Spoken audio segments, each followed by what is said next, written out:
Okay, boys, I'm leaving. Okay, goodbye.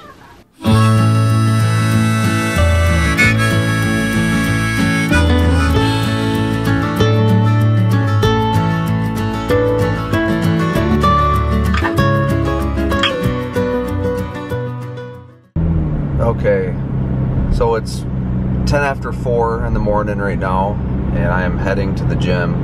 I'm really trying to stick with it. I'm definitely not perfect with it, but I would really recommend trying to get up super early, 4 a.m., 4:30, 5 a.m., and get your day going.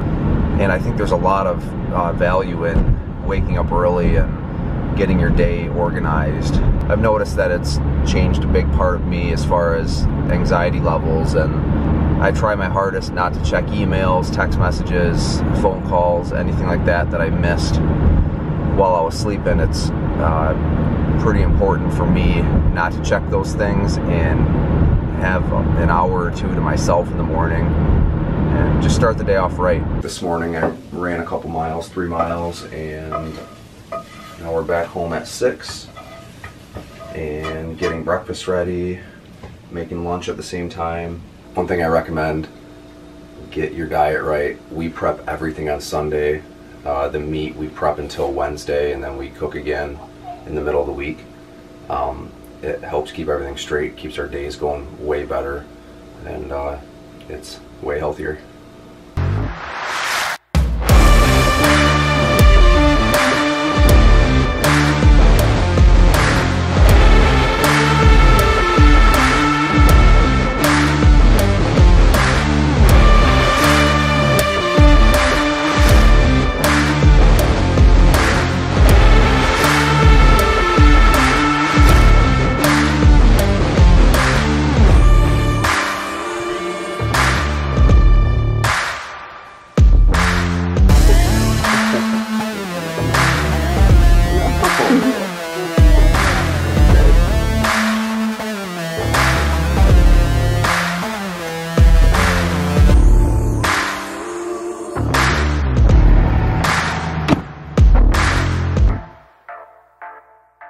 Alright, it's about 6:30 in the morning and kind of getting a late start, but heading to our local hardware store and getting a trailer full of material and heading to an apartment that we're redoing. We're trying to finish it up.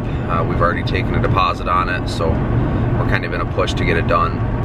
A bunch of office work to do that I've been buried on, so it's just wherever I think that my day needs to go to get the most done. I normally try to listen to podcasts that I can learn something, whether that's about apartments or any kind of business motivation.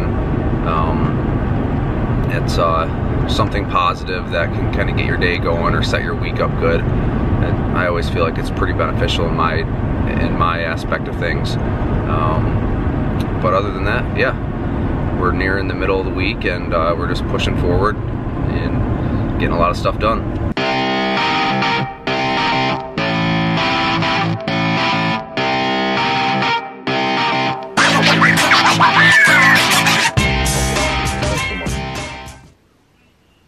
So I try to get in the office 1 or 2 days a week and just take care of bills and invoicing, any kind of customer issues. We have a lawn care business as well, so we have to keep that going. That season is starting soon. So we currently have about 17 units between a couple properties. We would really like to grow 10 more units this year, so I'd like to be near 30 by the end of this year. That's not really a necessity. The market is kind of going crazy right now, so things are really high, so we're certainly not going to buy high just to reach our goals. But I think the amount of distressed houses out there that are going to come on the market, that a lot of people don't want to take on big projects, and if that's the only thing that we can do right now for our price point that we feel that we can make a little bit of money on in the future, then that's what we'll do. So we are into buying pretty junky places and just redoing them. We buy mainly multifamily apartments, so that just means, you know, we're not buying houses, we're not buying single family houses, we're buying apartments. We do have a house that we rent out, but most of them are our apartments with 1-year leases. We're definitely not big enough yet to have a secretary, have a property manager. We don't have dedicated work crews. We're working on that, but it takes a lot of time to get a solid crew going. Takes a lot of time to make enough money to actually be able to handle a manager financially and have a management company deal with things. So all of our tenants, every problem that we have is routed to my cell phone. It's definitely not what we want for the future, but so we get all the calls in the middle of the night for a broken pipe or something happening at the property that the tenant feels is an emergency in the middle of the night. We deal with all that stuff right here. It's not routed to another contracting company. It's routed to me, and then I start making calls and getting people rolling out of bed. I think there's a time and a place to run everything yourself. I think I'm learning a whole lot by having it be just us. I think you have to really know the ins and outs of what kind of product you're providing before you kind of farm it out to somebody else. So we're those people right now. We're learning a lot. We're to the point where we're turning the corner, where we have a good grasp of things, and we would really like to put the right people in the right spots. But yeah, that's it. We're still in the building phase, and we have been for a while, and we probably will be for a little bit still. One book that I'd recommend, especially if someone's getting into real estate, would be Rich Dad Poor Dad. I try to read it once a year, and I'm going to keep on doing that. There's a lot of good info in there about reaching financial freedom through real estate specifically, but it does give you some good business tips as well, and just good money habits to form. Another one is Leaders Eat Last, and that's a good one. Kind of talks about team building and things like that. That's a great one that I read a few years ago. I'm listening to a lot of podcasts right now just because it's more current, and I can kind of move with the times of what's currently happening with the market, how things are being affected. I can listen to any young up-and-comer multifamily investors that are finding a different way to find properties, or they're just finding a good way to make money. Stick with security. There's nothing wrong with being secure and taking care of yourself and your family, but I also think it's important to go after your dreams. I just turned 30, and a third of my life is done, and I feel like I should have started a couple years ago. And I think there's a lot of worth in multiple streams of income.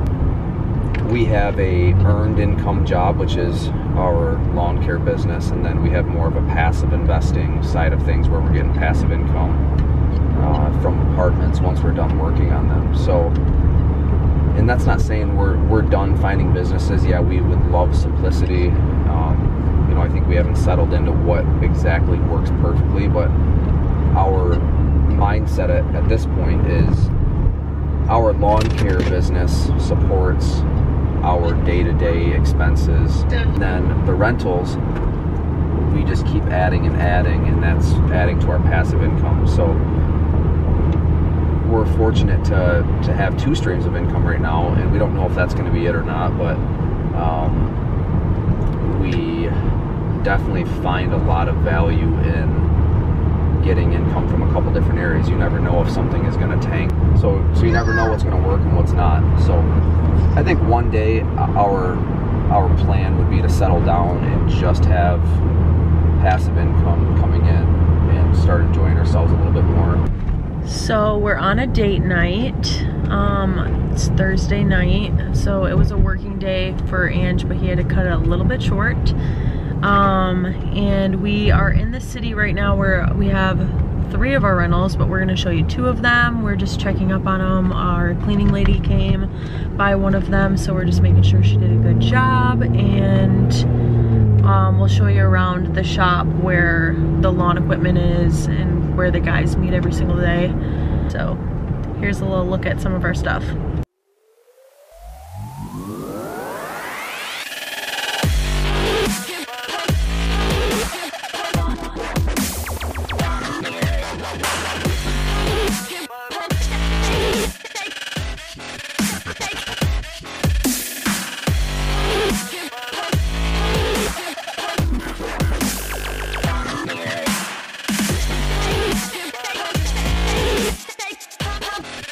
just know this, you'll have the $215 due from Electric Ave. That's that first of 3 installments, and then you'll have your full rent due at South Boulevard. Does that make sense? So yeah, this was a day in the life of what I do as an entrepreneur, and it changes every single day. It can be completely different tomorrow.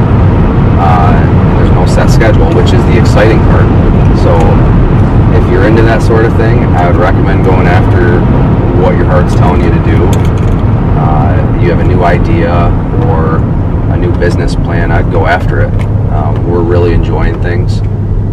It's sometimes very difficult, but we are seeing some reward come out of it. So thanks for watching.